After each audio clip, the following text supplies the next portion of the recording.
ಆದಿ ಬೆಳಗಲ ಜ್ಯೋತಿ ಬೀದಿ ಬೆಳಗಲ ಜ್ಯೋತಿ ಅರಮನೆಯ ಜ್ಯೋತಿ ಗುರುಮನೆಯ ಜ್ಯೋತಿ ಬಡವರ ಮನೆಗೂ ಜ್ಯೋತಿ ಮಲ್ಲಿಗರ ಮನೆಗೂ ನೀ ಜ್ಯೋತಿ ಚಿತ್ತ ಮನೆಗೂ ನೀ ಜ್ಯೋತಿ ಸತ್ತವರ ಮನೆಗೂ ನೀ ಜ್ಯೋತಿ ಚಿಪ್ಪೆ ಮೇಲೆ ಮಡಗಿದರೆ ಇನ್ನ ಭೇದವಿಲ್ಲದೆ ಉರಿವಂತ ಪರಜ್ಯೋತಿ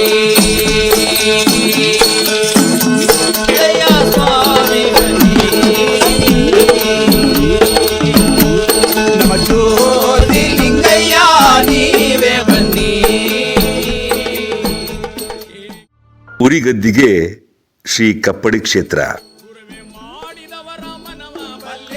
ಸಾಂಸ್ಕೃತಿಕ ರಾಜಧಾನಿ, ಜನಪದ ಸಂಪತ್ತಿನ ಭಂಡಾರವಾಗಿರುವ ಮೈಸೂರು ಜಿಲ್ಲೆಯ KR ನಗರ ತಾಲೂಕಿನ ಕಪ್ಪಡಿ ಶ್ರೀ ಕ್ಷೇತ್ರವು ಜನಪದದ ಜಾತ್ರೆಯ ತವರೂರು.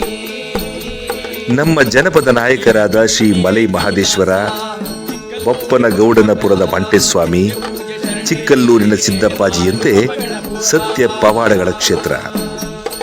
ಕರುನಾಡ ಪವಿತ್ರ ನದಿ ಕಾವೇರಿ ತಟದಲ್ಲಿ ರಾಜಪ್ಪಾಜಿ ಹಾಗೂ ಅವರ ಸಹೋದರಿ ಚೆನ್ನಜಮ್ಮಣ್ಣಿಯವರು ಐಕ್ಯವಾಗಿರುವ ಕಪ್ಪಡಿಯ ಶ್ರೀ ಕ್ಷೇತ್ರವು ಮೈಸೂರಿನಿಂದ KR ನಗರ ತಾಲೂಕಿನ ಮಾರ್ಗವಾಗಿ ಸುಮಾರು 65 ಕಿಲೋಮೀಟರ್ ದೂರದ ಹೆಬ್ಬಾಳು ಎಂಬ ಗ್ರಾಮದ ಬಳಿ ಇದೆ. ಬಸವಣ್ಣವರು ಕಂಡಿರುವಂತಹ ಕಲ್ಯಾಣದಲ್ಲಿ ಯಾರಿದ್ದಾರೆ ಸ್ವಾಮಿ? ಮಲೆಯಾರವನ್ನಯ್ಯ, ಆಧಾರ ಚೆನ್ನಯ್ಯ, ಗುರುಬಾರ ಬೀರಯ್ಯ, ಕುಂಬಾರ ಗುಂಡಯ್ಯ.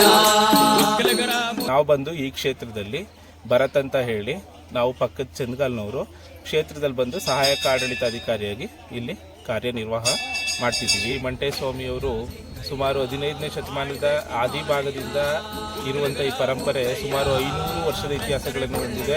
ಮಂಟೇಸ್ವಾಮಿಯವರಿಗೆ ರಾಚಪ್ಪಾಜಿಯವರು, ದೊಡ್ಡಪ್ಪಾಯಿಯವರು, ಚೆನ್ನಜಮ್ಮನವರು, ಜನನಿಲೆ ಸಿದ್ದಪ್ಪಾಜಿಯವರು, ಚೆನ್ನಯ್ಯ ಲಿಂಗಯ್ಯನವರು ಇಷ್ಟು ಜನ ಸಣ್ಣ ಶಿಷ್ಯಂದರಿದ್ದು ಮಂಟೇಸ್ವಾಮಿಯವರ ಆಜ್ಞೆ ಮೇರೆಗೆ ರಾಚಪ್ಪಾಜಿಯವರು ಮತ್ತು ಚೆನ್ನಜಮ್ಮನವರು ಮೈಸೂರು ಜಿಲ್ಲೆ KR ನಗರ ತಾಲೂಕು ಕಪ್ಪಡಿ ಕ್ಷೇತ್ರದಲ್ಲಿ ಸುಮಾರು 500 ವರ್ಷಗಳ ಆಚೆಗೆ ಯೋಗ ನಿದ್ರೆಯಲ್ಲಿ ಕುಳಿತಿದ್ದಾರೆ.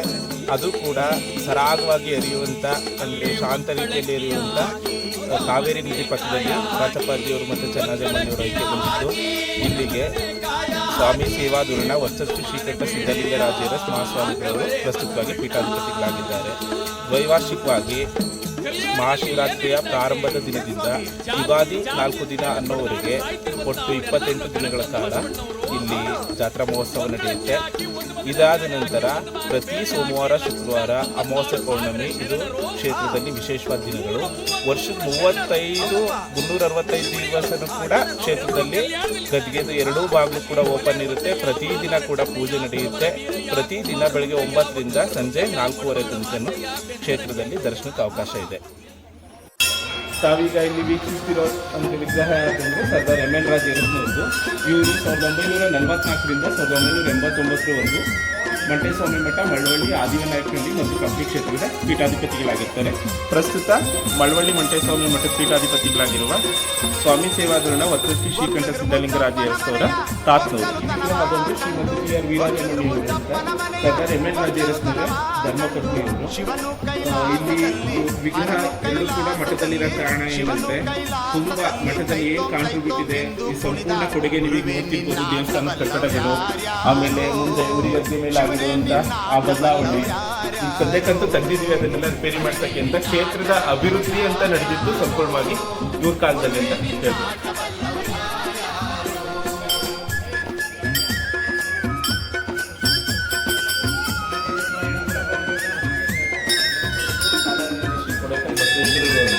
ಈ ಪ್ರಸ್ತುತ ಕ್ಷೇತ್ರದಲ್ಲಿ ಏನು ಯೋಗ ನಿದ್ರೆಯಲ್ಲಿ ಕೂತಿದ್ದಾರೆ ರಾಚಪ್ಪಾಜಿಯವರು, ಅವರ ತಂದೆಯವರು.